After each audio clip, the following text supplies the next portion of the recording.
विश्व 24 न्यूज हर पल आपके साथ।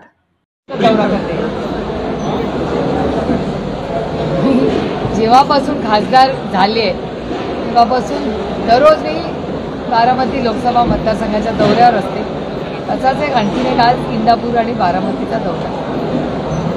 ताई, तुम्ही मगाशी भाषणात देखील उल्लेख केला पवार साहेबांनी लोणावळ्यामध्ये वक्तव्य असं मला मोबाईलमध्ये आलंय असं मी म्हणतो। असं त्याच्यामध्ये सांगण्यात आलं होतं की पवार सुनील शेट्टी यांनी असं म्हटलं की या कार्यक्रमाला जाऊ नका। त्यावेळेस शरद पवार म्हणाले त्यांना की असं दमदाटीचं राजकारण कोणी केलं नाही। शरद पवार एक तर कुणाच्या नादी लागत नाही, नादी म्हणजे कुणाच्या वाटेत जात नाही, पण लागलं तर सोडत नाही असं पवार साहेब सोडत नाही असं म्हणाले।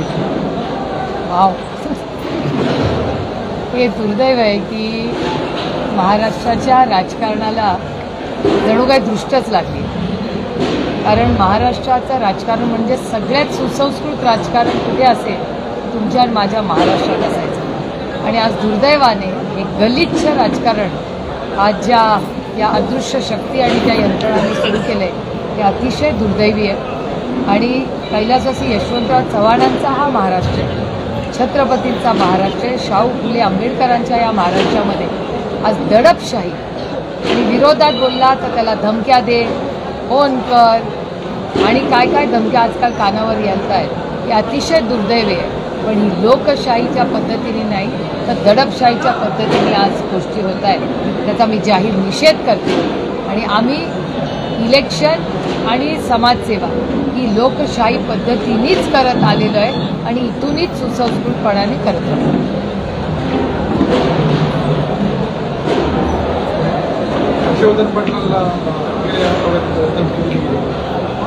मी वर्तमानपत्रात माझ्या वाचण्यात असं आलं आणि तुमच्या सगळ्यांच्या चॅनलवर सांगण्यात आलं की हर्षवर्धन भाऊंना धमकी देण्यात आली आणि त्यांनी महाराष्ट्राच्या गृहमंत्र्यांना पत्र लिहिलं होतं की त्यांच्या जीवाला धोका आणि त्यांना धमक्या दिल्या जातात। माझं असं म्हणणं आहे की ज्या व्यक्तीने उभं आयुष्य सामाजिक कामासाठी दिलं तो या राज्याचा एक महत्त्वाचा नेता आहे आणि त्या नेत्याला धमकी द्यायची हिंमत जाऊन कोण करत असेल तर हे अतिशय दुर्दैवी आहे। मी स्वतः 2 दिवसापूर्वी तुमच्याच माध्यमातून महाराष्ट्राच्या गृहमंत्र्यांना विनंती केली होती की हर्षवर्धन भाऊंना आपण तातडीने सिक्युरिटी द्यावी, त्यांची सुरक्षितता आणि कुठल्याही नागरिकाची हिंमतच कशी होते त्या लोकांची अशा धमक्या द्यायची। याचा अर्थ गृहमंत्री जबाब दो की गृहमंत्र्यांच्याच पक्षाच्या माणसाला एक धमकी देतो आणि मग गृहमंत्रालयाची काही भीतीच राहिली नाही या राज्यामध्ये। मग कोयता गँग असेल, कोण उल्हासनगरला सत्तेत असलेला माणूस आमदार बंदूक घेऊन चाललंय काय? हे अब की बार गोळीबार सरकार आहे असं झालंय। आणि हर्षवर्धन भाऊ बारामती लोकसभा मतदारसंघातले एक सन्माननीय व्यक्ती आहे आणि बारामती लोकसभा मतदारसंघातल्या आणि महाराष्ट्रातल्या कुठल्याही व्यक्तीला कोणीही जर धमकी दिली तर ती आम्ही सहन करणार नाही। मग ह्याच्यात पक्ष वगैरे काही नाही, ही नैतिकता आहे आणि ही लोकशाही आहे, हे गुंडाराज नाही आहे, हे महाराष्ट्र आहे। तुम्ही आता असं म्हणाला की महाराष्ट्राच्या राजकारणाला दृष्ट लागली आहे, ही नेमकी दृष्ट कोणी लावली काय वाटतं तुम्हाला? अदृश्य शक्ती। कारण का अदृश्य शक्ती यायच्या आधी महाराष्ट्रात असं चाललं होतं का? ही कुठली तरी अदृश्य शक्ती आहे ज्यांनी एक गलिच्छ राजकारण महाराष्ट्रात सुरू केलंय। पक्ष फोडा, घर फोडा, हर्षवर्धन भाऊंसारख्या अतिशय महत्त्वाच्या लोकप्रतिनिधींना धमक्या द्या, गोळीबार करा, सत्तेत असलेले लोक विधान भवनमध्ये एकामेकाची डोकी फोडतायत। ही कुठली संस्कृती? ही आपल्या महाराष्ट्राची संस्कृती नाही। हे कुठून येतं हे देवालाच ठाऊक। एक तर हिंमतच कशी होते प्रत्येकाला पोलिसाच्या समोर। मग यंत्रणा काय करते? पोलिसाचा मान सन्मान करणारे आम्ही सगळे आहोत। वर्दी बघितली की आम्हाला अभिमान वाटतो की हे महाराष्ट्राचे पोलीस आहेत। एवढा माझा प्रेम आणि विश्वास आणि आदर त्या महाराष्ट्राच्या पोलिसांच्या बद्दल माझ्या मनात आहे। पण सत्तेत असलेले आमदारांना वाटतं की आपण काही करू शकतो या देशात। ही दडपशाही आहे नाही तर काय आहे? ही लोकशाही आहे। अशा धमक्यांना वगैरे आम्ही घाबरणार नाही। इंदापूरचा जर विचार करायचा झाला किंवा बारामती लोकसभा मतदारसंघाचा विचार करायचा झाला तर जे धमके देणारे लोक आहेत ते काही महिन्यापूर्वी ते आपल्यासोबत होते, आपल्याच पक्षाचे लोक होते। बारामती लोकसभा मतदारसंघाच्या बाहेर राष्ट्रवादी भाजप असेल किंवा सेनेचे असतील तर आपण युद्ध बघितलं, पण बारामती लोकसभा मतदारसंघातच जे आपल्यासोबत होते ते धमके द्यायला लागले। आता धमकीची भाषा कोण करतंय, काय करतंय? आम्ही सगळे एकत्र असताना कोणी धमकी दिली का कुणाला? आदरणीय वंदनीय कैलासवासी यशवंतराव चव्हाणांच्या संस्कारात आम्ही मोठे झालो.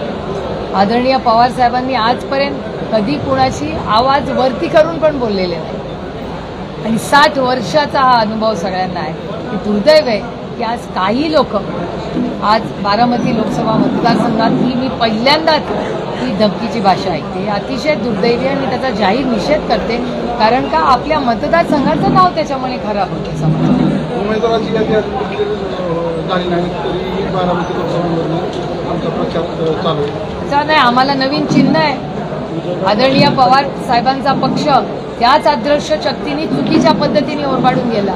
पवार साहेबांनी पक्ष स्थापन केला, ते त्याचे अध्यक्ष असताना आम्ही इलेक्शन कमिशनमध्ये अतिशय उत्तम पद्धतीने लढलो. त्यांच्या सगळ्या ज्या टेस्ट आहेत त्यातल्या पहिली टेस्ट झाली नाही तरच दुसरी करायची असते, तर त्या पहिल्या टेस्टमध्ये पण आदरणीय पवारसाहेब पास झाले.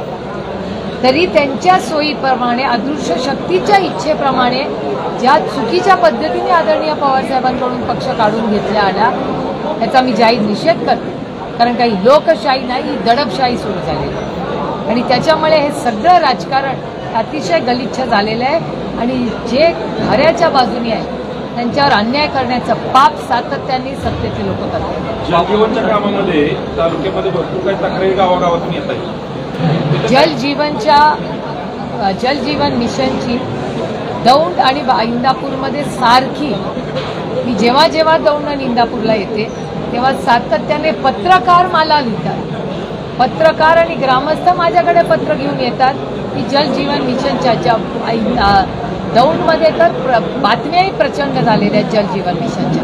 त्याच्यामुळे या जलजीवन मिशनचा एक व्हाईट पेपर आणि फक्त माझ्या मतदारसंघाचा नाही राज्याचा काढावा, कारण काय अतिशय महत्त्वाचा प्रोग्राम आहे. फार कष्ट करून सगळ्यांनीच आम्ही पाठपुरावा करून केंद्र सरकारमधून 50% आणि महाविकास आघाडीच्या काळात 50% जे उद्धवजींचं सरकार होतं, काँग्रेसचं सरकार होतं, राष्ट्रवादी काँग्रेस पक्षाचं सरकार होतं, त्या सरकारने एकत्र मिळून एक खूप मोठी योजना आपण राज्यात केली आहे आणि त्याच्यात जर पत्रकारांना नागरिकांना वाटत असेल तर चुकीचं काम झालेलं आहे तर त्याची पारदर्शकता आलीच पाहिजे. त्याच्यावर एक व्हाईट पेपर काढावा आणि सरकारने सगळ्यांना सांगावं काय खरं आहे आणि काय खोटं. काही पवार साहेबांनी प्रचार सुरू केला असं म्हणायचं का? कारण 2019 साली या इंदापूरमध्ये पवार साहेब असं म्हणाले की जोपर्यंत सरळ आहे तोपर्यंत सरळ आहे, जर कोणी वाकडा पाय टाकेल तर तो पाय काढला जाईल. आणि आता लोणावळ्यामध्ये देखील अशाच पद्धतीने त्यांनी वक्तव्य केलं. एकतर पवारसाहेब 365 दिवस लोकांमध्येच असतात.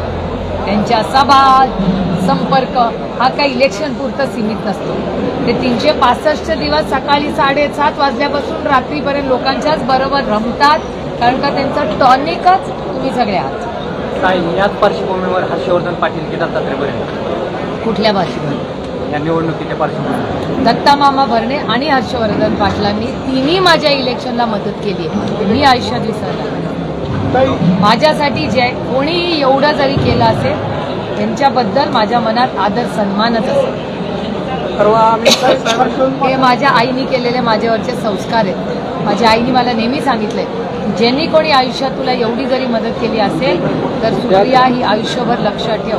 त्याच्यामुळे हर्षवर्धन भाऊ आणि भरणे मामा आणि असंख्य कार्यकर्त्यांनी माझ्यासाठी 1, 2 नाही 3 इलेक्शनला जी मदत केली ती मी आयुष्यभर विसरतो. काल झालेल्या मेळाव्यात सारिका भरणे म्हणाल्या की सुनेत्रा पवारांना विजय का? लोकशाही आहे, त्यांना बोलायचा अधिकार आहे. हर्षल पाटलांचा शब्द मागेल कसला शब्द विधानसभेचा अहो कसं करणार? ते आमच्या विरोधातल्या आघाडी आहेत, त्यांची महाआघाडी आहे, त्या त्यांची युती आहे. आम्ही महाविकास आघाडी इंडियामध्ये काम करतो, त्याच्यामुळे ते मला कसाला शब्द मागतील? पण ते कसं मागतील मला? ते कसं मागतील? पालकमंत्री म्हणून अजितदादांनी भाजपच्या कार्यकर्त्यांना दुय्यम वागणूक दिली, ते लोकसभेला तुमचं काम करतील? त्यांच्या आघाडीचा त्यांच्या युती आहे ना, त्यांचा अंतर्गत प्रश्न. मी लोकांकडे संघटना म्हणून किंवा व्यक्ती म्हणून नाही, मी ही लोकशाही पद्धतीने लोकांना मदत करतो. ते महाविकास आघाडीचं जागा वाटत मुद्दा आहे तो अंतिम टप्प्यात आले. साधारणपर्यंत कधीपर्यंत ही चर्चा मी खरं तर माझ्या लोकसभा मतदारसंघात आहे. इकडे जयंतराव राऊतसाहेब आणि बाळासाहेब थोरात असतात. मला वाटतं कालही ते प्रेसशी बोललेच असतील. त्यामुळे त्यांनी बोलणं जास्त योग्य. ज्या मीटिंगला मी हजरच नाही त्याचं कसं मी माहिती देते. आतापर्यंत शिवसेना असेल किंवा राष्ट्रवादी असेल तो पक्ष वाटपाचा किंवा जागा वाटपाचा निर्णय आता महाराष्ट्रात घेतला जायचा. आता मात्र हे दोन्ही पक्ष महायुतीसोबत आहेत आणि हा प्रत्येक निर्णय जो आहे तो दिल्लीत घेतला जातो. अजून महायुतीचा मला काही आश्चर्य वाटत नाही. त्याच्यात काय ही दडपशाही आहे आणि अदृश्य शक्तीत सगळं ठरवते. मुख्यमंत्री साहेबच आसामलाच म्हणले होते की सगळं अदृश्य शक्तीत चालवते. त्याच्यामुळे आम्ही जे गेले अनेक महिने भाषण करतो त्याच्यावर तुम्ही शिक्कामोर्तब केलं. तुमच्या मागील 2-3 दौऱ्यामध्ये आज प्रवीण माने तुमच्या दौऱ्यामध्ये सगळे पुढे मागे कोण वेगळा दौरा करतं, कधी कोणी वेगळ्या जबाबदाऱ्या करतं. आता डिव्हिजन चाललंय. प्रत्येकाने आपापली जबाबदारी घेऊन कामाला लागायचं. सगळ्यांनी सगळीकडे नाही फिरायचं. महायुतीत अजित पवार गटाला 3 जागा दिल्या जाणार असल्याचं बोललं जात आहे. भाजप एक प्रकारे अजित पवारांचं खच्चीकरण करते का? मला कन्फर्म काही माहिती नाही. आणि दुसरे काही घर में नहीं जागती. अमित शाह साहेबांनी त्या दिवशी स्टेटमेंट केले की पवार साहेबांना सुप्रिया सुळेंना मुख्यमंत्री करायचे. आता कोणी कुणाच्या मुलांसाठी काय करावं हा त्यांचा वैयक्तिक प्रश्न. मी त्यांना विचारलंय का कधी की त्यांनी त्यांच्या मुलांसाठी काय केलं. पण मला एक गोष्टीचा आनंद आहे की अमितभाई शाह जे महाराष्ट्रात आल्यानंतर नॉर्मली नॅचरली करप्ट पार्टीला NCP म्हणायचे. आज तो भ्रष्टाचाराचा आरोप नाही केला आमच्याबद्दल. त्या भ्रष्टाचाराच्या आरोपातून आम्हाला मुक्त केलं. भाजप सातत्यानं म्हणते हे घराणेशाही आहे. विरोधक आहेच आमची घराणेशाही. आमची आहेच ना. मी कुठं म्हणते मी आहेच घराणेशाही. मी प्रतिभान शरद पवारांची मुलगी आहे ज्याचा मला सार्थ अभिमान आहे. पण जेव्हा ते मला घराणेशाही म्हणतात त्याचा अर्थ जर मला कोणी समजून सांगितला तरी चालेल. कारण का ते ज्या व्यासपीठावर सगळे बसतात त्याच्यावर घराणेशाहीचं वेगळं मॉडेल आहे का आमच्यापेक्षा. परंतु भाजपमध्ये घराणेशाही नाही का? भाजपमध्ये घराणेशाही आहे. त्यांच्या मित्र पक्षांमध्ये घराणेशाही आहे. कसं आहे ते आपलं ते बाबड्या आणि दुसऱ्याचं ते कार्टन असं आहे ते. तुम्ही दडपशाहीबद्दल बोलताना किंवा धमक्याबद्दल बोलताना असं म्हणाला की बारामती लोकसभा काय होतं. परवा हर्षवर्धन भाऊंवर जो हर्षवर्धन भाऊंनी जे पत्र लिहिलं ती धमकी होती असं त्या पत्रात लिहिलेलं आहे. आणि तुम्ही रिपोर्टिंग कसं केलं. त्याच्यामुळे जर एवढ्या मोठ्या नेत्याला आणि असा दबक्या आवाजामध्ये गोष्टी ऐकू येतात आजकाल की अरे मला फोन आला, मला धमकी देण्यात आली, माझं हे झालं ते झालं, तुझा निधी देणार नाही, अशा दबक्या आवाजात लोकांमधून आणि पत्रकारांकडून गोष्टी येतात.